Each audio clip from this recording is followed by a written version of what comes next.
ধন দৌলত টাকা পয়সা সব উপরওয়ালার ইচ্ছা। তবে কিছু কিছু জায়গা আছে যেটা আপনি করলে টাকার অভাব হবে না। আজকে আমরা সেই বিষয় নিয়ে আলোচনা করব। এক নম্বর হচ্ছে যে কখনো নিজেকে চেঞ্জ বা পরিবর্তন করবেন না। আমরা অনেক সময় মানে এই যা বেতন যা দরকার তার চেয়ে বেশি অতিরিক্ত করে হালাই। এই জিনিসটা করা যাবে না। এই জিনিসটা থেকে আপনি বিরত থাকতে হবে। 2 নম্বর কথা হচ্ছে যে নিজেকে বড়লোক বা অনেক প্রভাবশালী বা অনেক কিছু হয়ে গেছেন এইরকম ভাব নিয়ে আয়োজনের উপরে দেখালেন, লোক দেখানো যে দেখ আমি কি এটা পারি ওইটা পারি, এটা করা যাবে না। এটা করলে আপনি বড়লোকে ভাব দেখা গেলে দেউলে হয়ে যাবেন। তো এটা থেকে বিরত থাকবেন। 3 নম্বর কথা হচ্ছে আপনার যে মাসিক ইনকাম, সেই মাসিক ইনকাম থেকে আপনি সঞ্চয় করবেন। ধরুন আপনি আজকে 15,000 টাকা বেতন পেলেন, তাহলে আপনি সবসময় চিন্তা করবেন যে আমি 12,000 টাকা বেতন পাইছি, এর চেয়ে বেশি বেতন পাইনি। তাহলে 12,000 দিয়ে আপনি সংসার করবেন। সংসার কিন্তু ঠিকই চলবে। আপনি 1 লাখ টাকা বেতন পেলেও সংসার চলবে, 15,000 টাকা বেতন পেলেও সংসার চলবে, আবার 30, 50, 1 যাই বেতন পান সেটাই দিয়েই সংসার চলবে।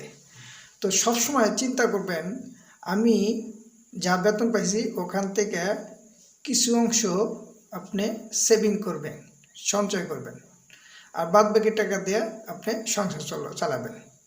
তাহলে ওই সেভিংয়ের টাকাটা দিয়ে আপনি একটা যে কোনো একটা বিভবে, অর্থাৎ এই সময় টাকাটা আপনি অভাব হবে না, ওই টাকাটা আপনি কিছু একটা কাজে লাগাতে পারেন।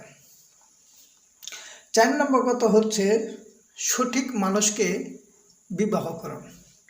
এখন আপনি এমন একটা মানুষকে বিবাহ করলেন যে সংসার প্রতি তার বেশি নাই, মন মানসিকতা নাই, যা লাগে না যা লাগে তার চেয়ে বেশি বেশি করে আলায়, এটা লাগবো ওইটা লাগবো এটা লাগবো, অপচয় করে আলায়। এবং অনেক মহিলা আছে যা রান্না করে কত কত রান্নার জিনিসগুলো ফেলে দেয়। তাহলে আপনি এই অপচয় এই সংসারটাকে টিকে রাখার জন্য সঠিক মানুষকে আপনি নির্বাচন করা উচিত এবং সঠিক মানুষকে বেছে নেওয়া উচিত। তাহলে আপনি পরিপূর্ণভাবে বাঁচতে পারবেন এবং আপনি টাকার অভাব থেকে রক্ষা পাবেন। 5 নম্বর হচ্ছে কখনো একটি কাজের উপর নির্ভর করবেন না। আপনি যে জবটা করতেছেন সেই জবের পাশাপাশি আরও আদার্স ইনকাম করার চিন্তা ভাবনা করবেন। এটা বিভিন্ন রকম হতে পারে। এটা আপনি কারিশমা বা আপনি কৌশলগতভাবে টেকনিক্যালভাবে আপনি আদার্স ইনকাম করবেন। এইভাবে আমরা যদি 5টা রুলস বা ফলো করি তাহলে আমার মনে হয় যে টাকার কখনো অভাব হবে না এবং দিন শেষে সে পরিপূর্ণভাবে ভালোভাবে জীবনযাপন করতে পারবো। অনেক লোক আছে যে 50,000 টাকা বেতন পায়, 1 লাখ টাকা বেতন পায়, দিন শেষে আরেকজনের কাছে লোন নেয়, মাস চলতে পারে না। এটা কারণ কি? এর কারণ হচ্ছে সে বেশি অতিরিক্ত রঞ্জিত করে হালায়, যা কামাই করে তার চেয়ে বেশি ব্যয় করে, কোনো টাকা পয়সা হিসাব রাখে না।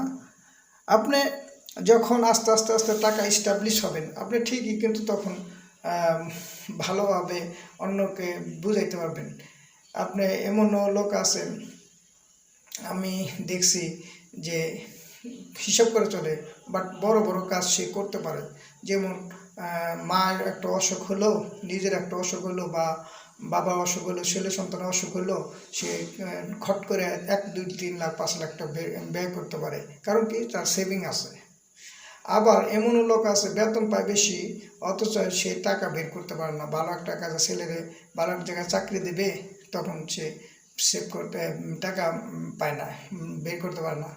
এবং আবার ভালো একটা ছেলেকে ভালো প্রতিষ্ঠানে বা বিদেশে পাঠাবে, ভালো ইউনিভার্সিটি ভর্তি করার জন্য, তখন টাকা পায় না।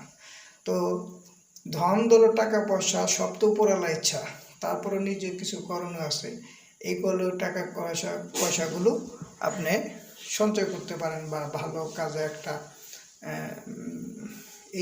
এই দিক নির্দেশনাগুলো মেনে চললে আপনি টাকার অভাব হবে না মনে হয়। ধন্যবাদ।